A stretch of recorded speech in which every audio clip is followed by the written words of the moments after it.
말씀 나누기 전에 서로를 보며 인사하며 나아갔으면 좋겠습니다. 우리 오늘 부활주일이잖아요. 서로를 바라보며 기쁨의 부활주일 되세요라 인사해 볼까요? 여러분, 기쁨의 부활주일 되시기를 바랍니다. 하나님의 영광과 은혜가 넘치는 시간 되기를 주님의 이름으로 축복합니다. 우리 오늘 함께 당신을 위해 부활하셨습니다 라는 주제로 말씀 나누기를 원합니다. 여러분, 몇 년 된 일인데 몇 년 전에 문해력 논란이라고 한참 이슈가 있었던 적이 있어요. 근데 그 중에 좀 핵심이 되었던 단어가 있는데 어떤 거냐면 바로 사흘이라는 단어. 사흘. 2023년에 석가탄신일이 대체 공휴일로 지정이 되면서 5월 27, 28, 29일 날 사흘 동안 연휴가 진행된다라는 이야기가 있었고 그게 이제 기사로 나왔거든요. 보시면 부처님 오신 날 성탄절 대체 공휴일 확정, 5월 27일부터 29일 사흘 동안 연휴다라는 거죠. 그런데 이걸 보고 사람들이 어떻게 이야기하냐면 어떤 사람이 사흘 아니고 3일 아니냐? 5월 27, 28, 29면 3일인데 왜 사흘이라 한 거지? 내가 잘못 계산한 건가? 라고 어떤 글쓴이가 올린 거예요. 이거에 대해서 사람들이 이제 갑론을박을 한 거죠. 이제 3일이다, 4일이다 대해서 갑론을박을 했는데 이 글쓴이는 이 사흘이라는 단어를 사일로 알고 있었다라는 겁니다. 그래서 이 사흘이 며칠인지 이 글쓴이는 이해를 하지 못했다라는 거죠. 제가 이 기사를 옛날에 봤을 때 처음에는 이해가 안 됐어요. 이거 왜 모르지? 그러니까 그를 바보로 여긴 것이 아니라 왜 사흘이라는 단어를 왜 모르지? 라는 생각이 들었다는 거죠. 왜 그렇게 생각했냐면 기독교인들에게 사실 이 사흘이라는 단어는 헷갈리지 않은 단어일 거라고 생각합니다. 여러분, 사흘이 며칠이죠? 3일이죠, 3일. 그러니까 우리에게는 왜 그렇게 헷갈리지 않고 이 사흘을 잘 알고 있는가? 바로 우리가 이 말을 자주 듣기 때문인데, 여러분, 우리가 찬양 끝나고 함께 사도신경을 고백했잖아요. 사도신경 안에 이 사흘이라는 말이 있잖아요. 모르는 것처럼 표정을 짓지만 사흘이라는 말이 있거든요. 어떻게 있냐? 본디오 빌라도에게 고난을 받으사 십자가에 못 박혀 죽으시고 장사한 지 사흘 만에 죽은 자 가운데서 다시 살아나시마라고 우리가 우리의 신앙을 고백한단 말이죠. 그러니까 예수님께서 사흘 만에 부활하셨다라고 우리는 이야기합니다. 그러니까 이 사흘이라는 것은 예수님이 3일 만에 부활했다라는 이야기를 하고 있는 거죠. 그러니까 우리는 이렇게 우리의 신앙을 고백하면서도 이야기하고 또 우리가 말씀을 보고 듣고 읽으면서도 이 사흘이라는 단어를 쉽게 접했기 때문에 사실은 많은 기독교인들은 이러한 것이 어렵지 않았을 거라고 생각을 합니다. 근데 중요한 것은 우리가 지금 사흘이 며칠이냐 이런 게 중요한 게 아니라 우리에게 있어 진짜 중요한 건 무엇이냐면 이 사흘이라는 시간 동안 성경에서 말하고 있는 그 사흘이라는 시간 동안 무슨 일이 일어났냐 하는 겁니다. 예수님께서 십자가에 못 박히시고 무덤에서 장사된 지 3일 만에 그분은 부활하셨다는 거죠. 그러니까 사흘이라는 시간 만에 예수님께서는 죽었다가 부활하셨다고 성경은 이야기해주고 있습니다. 여러분, 오늘은 이러한 예수님의 부활을 기념하고 감사하고 찬양하고 영광을 돌리는 부활주일입니다. 여러분, 부활주일은 우리에게 있어서 사실은 정말 매우 중요한 주일인데 우리가 때때로 이 부활주일을 가볍게 여길 때가 있다라는 거예요. 그리고 이때가 아니라 이제 예수님이 탄생하신 그 크리스마스는 되게 성대하게 우리가 막 성대하게 맞이하잖아요. 뭐 찬양도 하고 막 준비도 하고 꾸미기도 하고 하는데 이 부활주일은 그거에 비해서 우리가 되게 가볍게 여길 때가 많이 있다라는 거죠. 하지만 이 부활주일이라는 것은 어떻게 보면 크리스마스만큼 중요한 날이고 사실은 크리스마스보다도 더 중요하게 생각해야 될 것이 부활주일이다라는 겁니다. 왜 그러야 하는가? 바로 우리가 오늘이 이제 주일이잖아요. 주일. 우리는 매주 주일마다 예배를 드립니다. 여러분, 근데 고민해 본 적 있습니까? 왜 우리는 이 주일에 꼭 예배를 드려야 하는가? 어떤 사람들은 그렇게 이야기합니다. 안식일을 거룩히 지키라 했기 때문에 우리가 주일을 지키는 거다. 근데 사실 정확히 말하면 안식일은 토요일이고 성경에서의 안식일은 토요일이고 우린 토요일이 아니라 일요일, 이 주일에 예배를 드린단 말이죠. 그러면 왜 굳이 주일에 예배를 드리든가 하는 겁니다. 왜 그러냐면 이 주일이 바로 예수님이 부활하신 날이기 때문에 우리는 예수님의 그 부활을 기념하고 그 부활을 찬양하고 감사하고 기억하며 이 주일에 예수님을 예배한다라는 겁니다. 여러분, 예수님의 부활을 믿고 그 부활하신 날을 기념하고 그 부활하신 예수님을 주의 날로서 지키면서 예배하는 것이 우리 기독교이고, 그렇기 때문에 사실은 다른 모든 절기보다도 이 부활절이 우리에게 정말 중요하고 우리가 정말 잘 알아야 하는 그런 날이다라는 겁니다. 예수님은 십자가에 못 박히시고 3일 만에 부활하셨죠.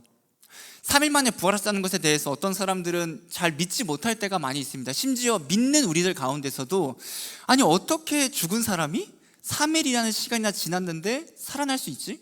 부활할 수 있지? 라고 의문을 갖는 청년도 많이 있다는 거죠. 만약에 예수님의 부활이 그냥 구전으로 전해졌거나 아니면 어떤 신화나 전설의 이야기처럼 타고 이야기로 전해졌다면 저도 믿지 않았을 겁니다. 그런데 이 부활에 대한 이야기는 명백하게 그 증거가 되는 것이 있다는 거죠. 증거해 주는 것이 있다는 겁니다. 그게 무엇이냐면 바로 우리가 함께 읽은 그 성경입니다. 성경. 여러분, 성경에서는 예수님의 부활을 계속 이야기해 주고 있는데, 우리가 오늘 함께 읽은 그 누가복음이라는 본문도 보면 예수님의 부활을 이야기해 주고 있고, 누가복음뿐만 아니라 마태복음, 마가복음, 요한복음, 심지어 구약 성경에서도 예수님의 부활을 예언하고 있고, 신약 성경 전체에서도 예수 그리스도께서 부활하셨다고 이야기하고 있거든요. 그러니까 성경 전체는 뭘 이야기해 주고 있냐면 예수님께서 오실 거고 그분이 부활하실 거고 그분이 부활하셨다라고 명백하게 성경에서 증언해 주고 증거해 주고 있다라는 겁니다. 여러분, 우리가 그 성경 가운데서 한 말씀인 오늘 본문 말씀을 함께 보면서 예수님의 그 부활을 나누기를 원합니다. 오늘 본문 말씀을 보면 예수님께서 이제 십자가에 못 박히시잖아요. 무슨 요일에 못 박히냐면 금요일에 못 박히시거든요. 그러니까 금요일에 붙잡히셔서 그분이 끌려가신다. 그분의 십자가에 못 박히시고 금요일에 죽으셨고 무덤에 장사 되시는데 시간이 흘러서 토요일이 됩니다. 토요일은 어떤 날이냐면 아까 말했듯이 안식일이거든요, 유대인에게. 그래서 유대인의 안식일이기 때문에 일을 하면 안 돼요. 일을 하면 안 되니까 예수님을 이제 무덤에 넣어두는 거죠. 그 무덤에 넣어두고 그 다음 날인 일요일이 되었을 때 이 날을 성경에서 어떻게 이야기해 주냐면 안식 후 첫날이라고 이야기해 줍니다. 1절 말씀에 이렇게 나와 있죠. 안식 후 첫날 새벽에 이 여자들이 그 준비한 향품을 가지고 무덤에 가서, 그러니까 안식일이 지나고 그 다음날 주일 일요일에 여자들이 향품을 챙긴 다음에 예수님의 계신 무덤으로 갔는데 그 무덤이 이렇게 생겼다고 합니다. 여러분 보이시죠? 무덤이 있고 저 큰 돌이 이제 무덤의 입구를 막는 그런 문의 역할을 하는 건데, 돌무덤이 있었고 그 안에 시체를 넣고 그 입구는 큰 돌로 막았습니다. 이 돌은 매우 크고 무거워서 어떻게 보면 함부로 옮길 수 없는 그런 역할을 했다라는 거죠. 2절 말씀에서 보니까 여성들이 예수님의 무덤에 가게 되는데 무덤에 가니까 어떤 일이 벌어지냐면 그 앞에 그 큰 돌, 그 문이 굴려져 있는 거예요. 열려져 있는 거죠. 그러니까 그걸 본 여자들이 어떠죠? 이제 놀라는 거죠. 왜 예수님의 무덤의 문이 열려 있지? 그래서 급하게 그 무덤 안으로 가봅니다. 안을 들여다보니까 어떤 일이 벌어지냐면 예수님의 시체가 없어졌다는 거예요. 여자들이 그걸 보고 어떻게 해요? 근심합니다. 예수님의 시체가 왜 없지? 누가 훔쳐갔나? 이미 가져갔나? 누가 없애버렸나? 수많은 근심과 걱정을 하고 있을 그때에 찬란한 옷을 입은 두 사람이 그 여자들 곁에 서게 되는데, 요한복음에서는 이들을 누구라고 말해주고 있냐면 천사라고 이야기합니다. 그러니까 쉽게 이야기하면 두 천사가 여자들 곁에 와서 이야기를 하는데 어떤 말을 하냐면 5절부터 7절 말씀에 이렇게 이야기합니다. 두 사람이 이르되, 천사를 이야기하는 거죠. 어찌하여 살아있는 자를 죽은 자 가운데서 찾느냐? 여기 계시지 않고 살아나셨느니라. 갈릴리에 계실 때에 여에게 어떻게 말씀하셨는지를 기억하라. 이르시기를 인자가 죄인의 손에 넘겨져 십자가에 못 박히고 제3일에 다시 살아나야 하리라 하셨느니라 라고 천사가 이야기해줬다라는 거죠. 이게 어떤 말이냐면, 여러분 예수님은 살아계실 그때에 제자들에게 어떤 말씀을 하셨냐면 내가 죽을 거라고 이미 얘기하셨거든요. 죽고 나서 내가 부활할 거라고 이미 이야기를 하셨습니다. 그래서 그 말씀이 성경의 곳곳에 있는데 한 3개 정도 살펴보면 누가복음 9장 22절 말씀에 이렇게 나와 있습니다. 이르시되 인자가 많은 고난을 받고 장로들과 대제사장들과 서기관들에게 버림받아 죽임을 당하고 제3일에 살아나야 하리라 마태복음 17장 22절 23절에도 갈릴리에 모일 때 예수께서 제자들에게 이르시되 인자가 장차 사람들의 손에 넘겨져 죽임을 당하고 제3일에 살아나야 하시니. 그리고 요한복음에서도 보면 예수께서 대답하여 이르시되 너희가 이 성전을 헐라 내가 사흘 동안에 일으키리라. 유대인들이 이르되 이 성전은 46년 동안에 지었거늘 내가 3일 동안에 일으키겠느냐 하더라. 그러나 예수는 성전된 자기 육체를 가리켜 말씀하신 것이다 라고 이야기해주고 있다는 거죠. 그러니까 즉 예수님은 분명히 자신이 십자가에 못 박히시기 전에 제자들에게 내가 죽을 거야, 내가 고난받을 거야, 그리고 부활할 거야 라고 분명히 말씀하셨다는 거예요. 그런데 그 제자들이 어때요? 기억하지 못했던 거죠. 예수님이 말씀하셨던 것을 기억하지 못했는데 여성들이 예수님의 시신을 이제 향품으로 처리하러 왔을 그때에 그 천사들이 와서 예수님의 이야기를 기억하게 해줍니다. 이렇게 말씀하셨던 것처럼 예수님은 부활하셨어라고 하고 그 여성들이 제자들에게 가서 그 이야기를 전하는데 신기한 건 이 여자들은 믿게 되지만 그 제자들은 여자들의 말을 듣고 믿지 않았다라고 성경은 이야기해주고 있습니다. 여러분, 성경은 분명히 예수님의 부활을 전해주고 있다라는 거죠. 그런데 이런 거죠. 오케이, 예수님의 부활은 알았다 이거예요. 부활하셨다, 알겠다. 그런데 그러면 왜 그분께서 도대체 죽으시고 부활하셨냐 하는 거죠. 예수님이 부활했다는 걸 알았고 성경을 보니까 예수님이 부활했다라고 말하고 있네요. 그런데 왜 도대체 그분은 죽고 부활하셨습니까? 무엇 때문에 그렇게 하셨습니까? 하는 질문이 우리에게 생길 수 있다는 거죠. 여러분, 예수님은 왜 부활하셨을까요? 왜 죽은 뒤에 다시 살아나셔서 그 제자들 앞에 나타나셨을까 하는 겁니다. 사람들에게 칭송받기 위해서, 그분의 높음과 그분의 권세를 자랑하는 어떤 쇼맨십으로 그랬을까요? 아니면 불교에서 이야기하는 윤회처럼 죽었다가 다시 태어나고 죽었다 태어나는 그런 윤회를 거치시는 걸까요? 여러분, 오늘 말씀을 통해서 우리는 부활주의를 맞이해서 이 예수님이 부활하신 그 이유를 좀 세 가지로 살펴보고자 합니다. 예수님께서 부활하신 그 이유 첫 번째는 당신을 사랑하시기 때문에 부활하셨다는 거예요. 즉 나를 사랑하시기 때문에 부활하셨다 하는 겁니다. 예수님이 죽으시고 부활하신 그 이유는 정말로 많은 것으로 들 수 있는데 그 중에서도 진짜 어떻게 보면 우리에게 핵심적이고 우리에게 진짜 은혜가 되는 것 중에 하나 무엇이냐면 그분께서 죽고 부활하신 그 이유는 우리를 사랑하시기 때문이다라는 겁니다. 사랑하시기 때문에 죽으셨고 사랑하시기 때문에 부활하셨다라는 거죠. 요한복음 3장 16절 말씀 우리 앞에 보고 한번 읽어볼까요? 시작. 하나님이 세상을 이처럼 사랑하사 독생자를 주셨으니 이는 그를 믿는 자마다 멸망하지 않고 영생을 얻게 하려 하심이라. 하나님께서는 세상을, 그 사람들을 사랑하셨고 그 사람들을 사랑하셨기 때문에 자신의 사랑하는 독생자 유일한 그 아들을 이 땅에 보내시고 이 땅에서 고난받고 십자가에 못 박혀 죽고 또한 부활하게 하셨다라는 겁니다. 여러분, 이것은 당연한 것이 아니다라는 겁니다. 당연한 것이 아니라 예수 그리스도의 죽음과 그 부활은 우리에게 있어서 가장 큰 은혜다라는 거죠. 왜냐하면 하나님과 인간의 관계는 원래는 좋았지만 아담의 타락으로 인해서 하나님과 인간의 관계는 오늘날에도 깨져 있는 상태인 거거든요. 그러니까 원래 태초에 아담이 지어졌을 그때에는 하나님과 정말 친밀한 관계를 가지고 있는 그런 상태였습니다. 하나님과의 친밀한 관계를 누리다가 아담이 어떤 일을 범하냐면 하나님과 말씀과 언약을 맺었던 것을 순종하지 않고 어기게 돼요. 그래서 타락하고 범죄하게 되는 거죠.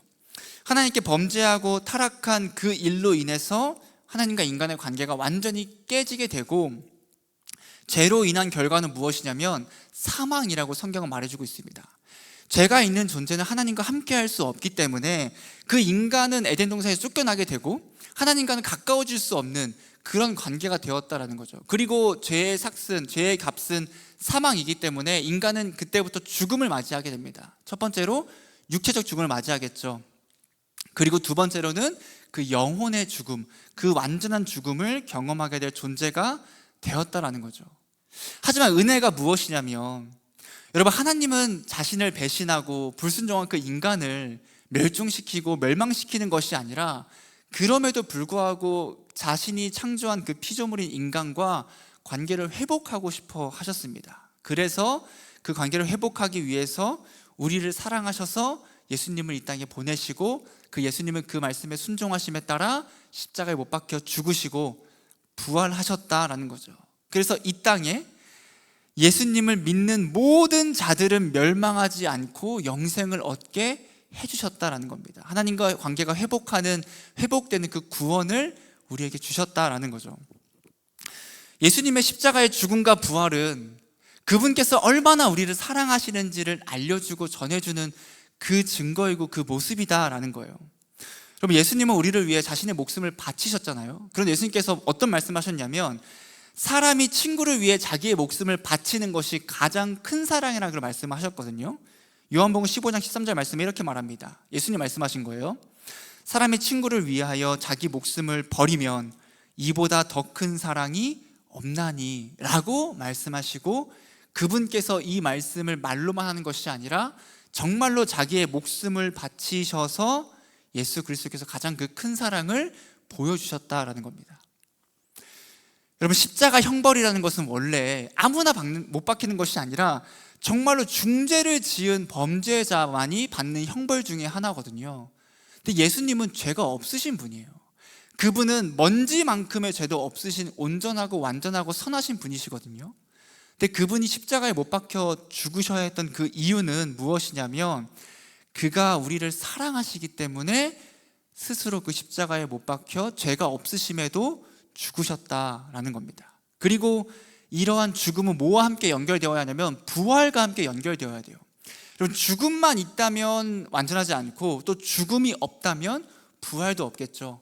죽음과 함께 부활은 함께 진행됩니다. 예수 그리스도께서 죽음으로 말미암아 우리를 사랑하셔서 우리를 구원하셨고, 부활하심으로 말미암아 이제는 그를 믿는 자들이 영원한 사망 가운데 있는 것이 아니라 그를 믿는 모든 자들이 그와 함께 영원한 생명을 누리도록 하신 것이 예수 그리스도의 죽음과 부활의 의미다라는 겁니다. 여러분, 이 땅에서 우리의 육체는 죽어요. 우리 무조건 죽어요.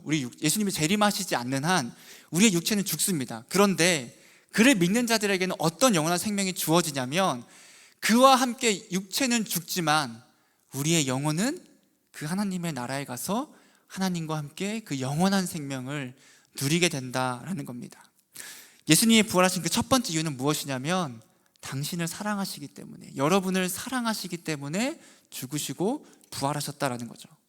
두 번째 이유는 우리를 죄에서 구원하시기 위해 예수님은 부활하셨습니다. 여러분, 아담이 하나님께 불순종해서 범죄함으로 말미암아 하나님과 아담의 관계가 깨졌다 그랬죠. 그래서 어떤 문제가 생겼냐면, 그 첫째 사람이 아담도 타락했는데 그 아담의 수많은 자손들도 그 타락을 이어서 가게 돼요. 그러니까 우리들도 태어날 때부터 죄가 있는 존재로 태어나게 된 거죠. 그러니까 하나님을 원망하지 말고 아담을 아담 원망하시면, 하나님은 죄가 없으시니까 아담을 차라리 원망하시면 안 되죠. 우리가 죄인이니까. 여러분, 그렇게 된 겁니다. 아담의 죄로 말미암아 우리도 그 죄가 계속 이어져서 우리도 죄인이 되었는데, 그로 말미암아 우리도 죽을 수밖에 없는 존재가 되었죠. 나이가 들어서 죽게 되거나, 사고가 나서 죽게 되거나, 병이 들어 죽게 되거나, 여러 가지 이유로 육체적 죽음을 맞이하고, 아까 말했듯이 영원한 죽음, 그 영혼의 죽음도 맞이하게 되는데, 우리가 하나님을 믿지 않으면 어떻게 되냐면, 그 영혼이 하나님 나라에 가서 영원히 행복하게 사는 것이 아니라 우리의 영혼이 그 지옥에 가서 그 영원한 사망을 영원토록 경험하게 된다라는 겁니다. 여러분, 이게 세상의 모든 인류가, 단 한 사람도 빠지지 않고 모든 인류가 처한 운명이다, 상황이다라는 거예요. 죄성이 있는 우리는 본성적으로 악하고 비참하거든요. 디도서 3장 3절 말씀에 이렇게 이야기합니다. 우리도 전에는 어리석은 자요, 순종하지 아니하는 자요, 속은 자요, 여러 가지 정욕과 행락의 종로를 탄 자요, 악독과 투기를 일삼은 자요, 가증스러운 자요, 피차 미워한 자였으나, 이게 이제 믿기 전에의 우리의 모습을 이야기하고 있는 겁니다. 이 땅에서 하나님을 믿지 않는, 그리고 어떻게 보면 믿는 우리들 모두는 하나님 앞에 순종하지 않는 자들, 아니 순종할 수 없는 자들이거든요. 순종을 하고 싶은 마음조차 생기지 않는 그 악한 게 우리의 모습이다라는 겁니다. 이게 이 땅에서 우리의 본성이고 우리는 우리의 힘만으로는 절대 하나님을 찾을 수 없다라는 거죠.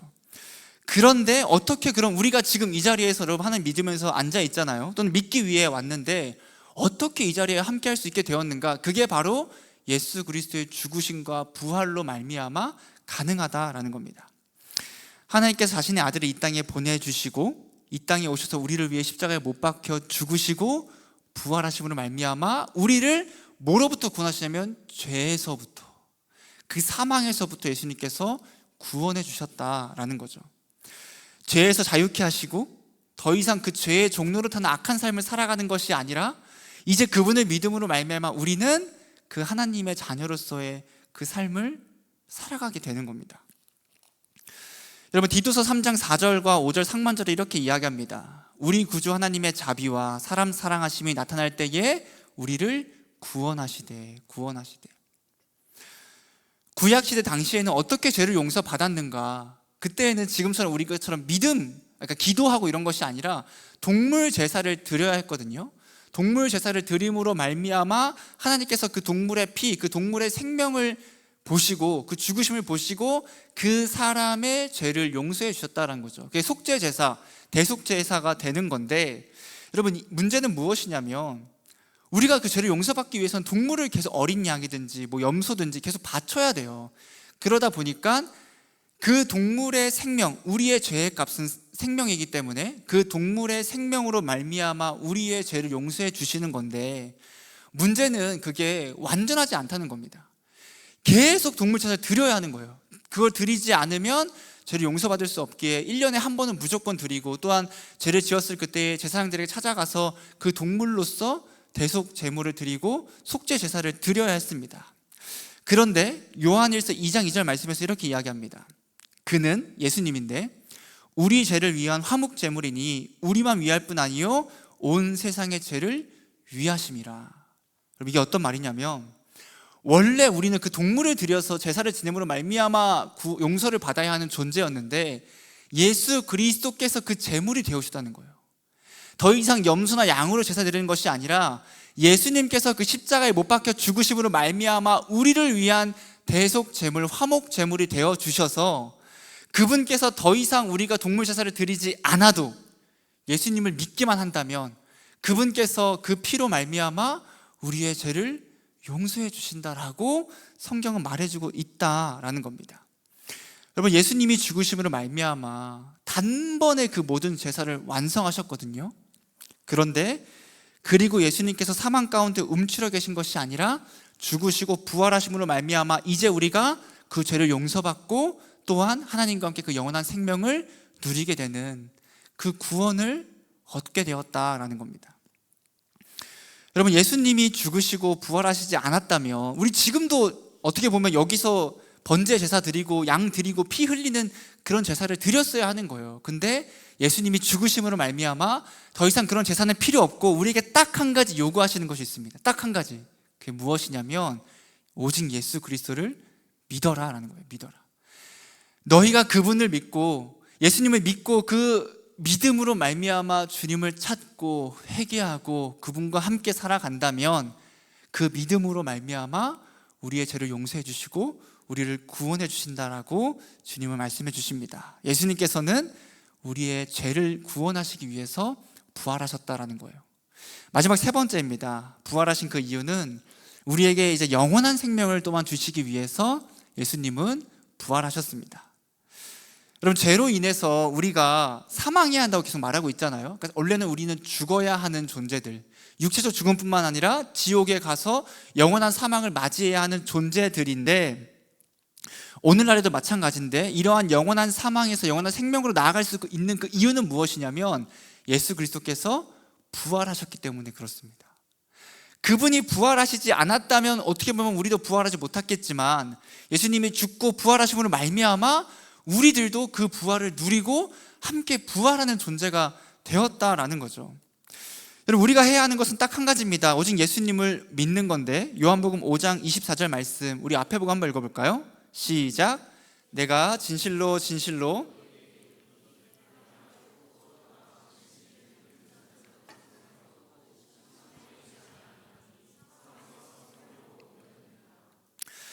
우리가 예수님을 믿을 그때에 예수님이 재림하시면은 사실은 우리가 죽음을 맞이하지 않거든요. 육체적 죽음. 근데 그분이 재림하시기 전까지는 우리는 누구든지 육체의 죽음을 경험하게 됩니다. 믿는 자들이든지 믿지 않는 자들이든지 무조건 죽게 돼요. 그 육체적 죽음은 피할 수 없는데 중요한 건 무엇이냐면 우리의 영혼은 죽지 않는다는 거예요. 우리의 영혼만큼은 지옥에 가지 않는다는 거예요. 영원한 사망에 빠지지 않는다는 거예요. 그럼 어디에 가는가? 우리의 영혼은 그 천국에서 그 영원한 생명과 그 영원한 기쁨을 누리는 삶으로 나아가게 된다는 겁니다. 예수님이 부활하심으로 말미암아 그분만 부활하는 것이 아니라 그분을 믿는 그 모든 성도들도 부활하게 되는데, 그 부활은 영혼만 살아나는 것이 아니라 예수님이 다시 오시는 그날에 우리의 육체가 예수님과 같이 영광스러운 모습으로 다시 한 번 더 그 온전한 부활을 경험한다라고 성경은 분명하게 이야기해주고 있습니다. 그럼 부활은 우리에게 있어서 소망이거든요. 소망. 그게 왜 소망이 되냐면 이 땅은 우리에게 있어서 어떤 곳이냐면 정말 잠깐 있는 곳, 100년, 150년 그런 것과 비교할 수 없는 영원히 함께할 그 우리의 본향, 그 고향이 존재한다라는 겁니다. 이 땅은 하나님 나라의 그림자에 불과하다는 거죠. 이 땅에서 떵떵거리고 아름답게 사는 그 모든 모습들도 하나님 나라에 비하면 죄스럽고 고통스럽고 허망함에 불과하다라는 겁니다. 우리는 이 땅에서 영원히 삶을 살아가는 것이 아니라 우리가 진정 가야 할 곳, 진정 본향이 있는데 그게 무엇이냐면 하나님의 나라인 그 천국이다라는 거죠. 그분이 계신 그곳이 우리가 영원히 함께할, 영원히 살아야 할 곳이다라는 겁니다.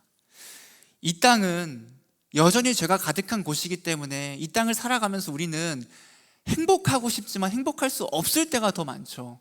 고통이 있고 고난이 있고 괴로움이 있고 걱정이 있고 염려가 있고 분노와 시기와 다툼과 슬픔 등 수많은 어둡고 어려운 감정들과 상황들이 우리에게 가득합니다.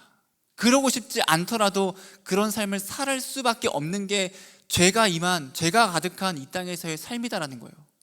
한 걸음 한 걸음 살아가는 것조차 힘든데 사실은 믿음을 가지고 이 땅을 살아간다?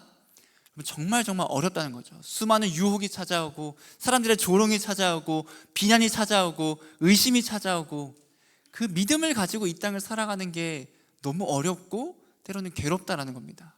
근데 여러분, 그럼에도 불구하고 이 땅에서 신앙을 지키며 믿음을 지키며 살아갈 때 우리에게 약속된 것이, 그 소망이 있다는 거예요. 그게 무엇이냐면 하나님 나라에서 영원한 그 안식을, 그 영원한 기쁨을, 그 영원한 면류관을 얻게 될 것이다. 그 나라 그 땅은 이 나라 이 땅과는 비교할 수 없는 가장 온전하고 아름답고 영광스럽고 그 영광스러운 예수님이 계신 그곳, 우리는 그곳을 소망하며 그곳을 바라보며 살아간다라는 겁니다. 여러분, 만약에 이 땅에서의 삶이 우리의 끝이라면 여러분 얼마나 그 삶이 공허하고 허망합니까? 나는 평생 일만 하고 진짜 고난과 고통 가운데 있으면서 결국 죽음을 맞이해야 하는, 그렇게 우리의 삶은 끝나버리는 허망한 삶이 될 거다라는 겁니다. 하지만 예수님의 부활하심으로 말미암아 그를 믿는 모든 사람들은 영원한 생명을, 그 영생을 소유하게 됩니다. 그분은, 예수 그리스도는 우리와 영원히 함께 하고자 하시는 그 사랑으로 우리를 위해 죽으시고 부활하셨다라는 거죠. 여러분, 예수 그리스도의 죽음과 부활은 우리 그리스도교회, 우리 기독교인들의 정말 중심이고 근본이다라는 겁니다. 그분의 죽음과 부활이 없다면 죄사함도 없어요. 그분의 죽음과 부활이 없다면 구원도 없고, 그분의 부활이 없었다면 우리는 영원한 사망 가운데 있어야 하지만 예수 그리스도가 부활하심으로 말미암아 영원한 생명을 얻게 되었고, 그분의 부활하심으로 말미암아 우리는 모든 죄를 그분을 믿음으로 용서받을 수 있게 되는 겁니다. 여러분, 오늘은 부활주일입니다. 예수님 왜 부활하셨는가? 그분 도대체 왜 죽으시고 부활하셨는가? 당신 때문이라는 거예요. 당신 때문에, 나 때문에, 여러분 한 명 한 명 때문에 예수님은 죽으시고 부활하셨다라는 거예요. 칭송받기 위해서, 돈 받기 위해서, 영광 받기 위해서, 그런 것이 아니라 나 때문에 나를 사랑하셔서 나를 죄에서 구원하시기 위해서 나와 함께 그 영원한 생명을 누리고 싶으셔서 예수님은 이 땅에 오셔서 십자가에 못 박히셔서 고난과 죽음을 맞이하셨고, 또한 우리를 위해 부활하셔서 이제는 그를 믿는 모든 자들을 멸망치 않고 영생을 얻게 하려 하심이라 라고 성경은 이야기해 주고 있는 거죠. 여러분, 정말 중요한 건 뭐냐면, 그럼 이러한 구속, 이러한 구원이 어떻게 우리에게 적용되는가가 중요하겠죠. 아무리 좋은 약도 먹지 않으면 쓸모가 없고, 아무리 좋은 약도 그 환부에 바르지 않으면 쓸모가 없는 것처럼, 예수 그리스도의 죽음과 그 부활하심도 우리에게 적용이 되어야 하잖아요. 우리가 그 구원을 누리며 살아가야 하잖아요. 그럼 어떻게 그 구원을 누릴 수 있는가? 어떻게 그 구원에 동참하고 함께 할 수 있는가? 그분을 믿음으로 말미암아. 쉽죠? 여러분이 헌금 많이 하고 열심히 살고 착하게 살고 그게 아니라 예수 그리스도를 믿음으로 말미암아 우리는 그분과 함께 연합한 삶을 살아가고 그 구원을 받으며 살아가게 됩니다. 나를 위해 죽으시고 나를 위해 부활하신 그 예수님께 오늘 이 시간 감사와 영광과 찬송을 드리기를 원합니다. 그리고 우리 모두가 그분을 믿는 삶을, 그 믿음의 삶을 살아가기 원합니다. 이 가운데 오늘 처음 오신 청년들이 있다면 예수 그리스도의 부활하심을, 그 복음을 들음으로 말미암아 여러분들 가운데에 예수님이 함께 하시고 그 믿음이 거하고 그 부활을 소망하며 누리는 오늘 이 시간이 되기를 원하고, 우리 함께 그 주님께 영광 돌리며 찬양하며 나아가겠습니다.